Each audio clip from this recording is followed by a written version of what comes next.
B Ed और D El Ed. दोनों कोर्सों में अंतर। B Ed bachelor of education और D El Ed diploma in elementary education. दोनों ही शिक्षा क्षेत्र में महत्वपूर्ण कोर्स हैं। इन दोनों कोर्सों का उद्देश्य छात्रों को शिक्षक बनने के लिए तैयार करना है, लेकिन इनमें कुछ अंतर हैं जो उन्हें अलग बनाते हैं। B Ed bachelor of education. B Ed course का उद्देश्य छात्रों को माध्यमिक और उच्च माध्यमिक स्तर पर शिक्षक बनने के लिए तैयार करना है। यह कोर्स 2 वर्षों का होता है और इसमें शिक्षा के सिद्धांत, शिक्षण विधियां, शैक्षिक मनोविज्ञान और विषय विशेषज्ञता जैसे विषय शामिल होते हैं। बी एड कोर्स के बाद छात्र माध्यमिक और उच्च माध्यमिक स्तर पर शिक्षक बन सकते हैं और अपने विषय में विशेषज्ञता प्राप्त कर सकते हैं। बी एड कोर्स करने वाले छात्रों को शिक्षण के अलावा भी कई अन्य क्षेत्रों में अवसर मिलते हैं, जैसे कि शैक्षिक प्रशासन, शैक्षिक अनुसंधान और शैक्षिक परामर्श। D El Ed diploma in elementary education. D El Ed course का उद्देश्य छात्रों को प्राथमिक स्तर पर शिक्षक बनने के लिए तैयार करना है।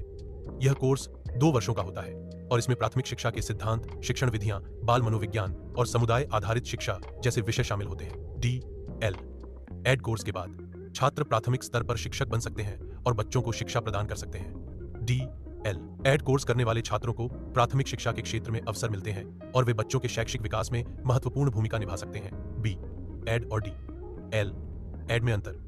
बी एड और डी एल एड दोनों ही कोर्स शिक्षक बनने के लिए तैयार करते हैं, लेकिन इनमें कुछ अंतर हैं। 1 स्तर। बी एड कोर्स माध्यमिक और उच्च माध्यमिक स्तर के लिए है, जबकि डी एल एड कोर्स प्राथमिक स्तर के लिए है। 2 पाठ्यक्रम। दोनों कोर्सों के पाठ्यक्रम में अंतर है, जो उनके उद्देश्यों और स्तरों के अनुसार होता है। 3 करियर। बी एड और डी एल एड दोनों ही कोर्स शिक्षक बनने के लिए तैयार करते हैं, लेकिन बी एड वाले उच्च स्तर पर पढ़ा सकते हैं, जबकि डी एल एड वाले प्राथमिक स्तर पर पढ़ा सकते हैं। बी एड और डी एल एड के लिए योग्यता। बी एड और डी एल एड दोनों ही कोर्सों के लिए योग्यता अलग अलग होती है। 1 B Ed. B Ed course के लिए छात्रों को किसी भी विषय में स्नातक की डिग्री होनी चाहिए और उन्हें शिक्षा में रुचि होनी चाहिए। 2 D El Ed. D El Ed course के लिए छात्रों को 12वीं कक्षा पास होनी चाहिए और उन्हें प्राथमिक शिक्षा में रुचि होनी चाहिए। बी एड और डी एल एड के बाद करियर के अवसर। बी एड और डी एल एड दोनों ही कोर्सों के बाद छात्रों को शिक्षक बनने के अवसर मिलते हैं। 1 B Ed. B Ed course के बाद छात्र माध्यमिक और उच्च माध्यमिक स्तर पर शिक्षक बन सकते हैं और अपने विषय में विशेषज्ञता प्राप्त कर सकते हैं। 2 डी एल एड।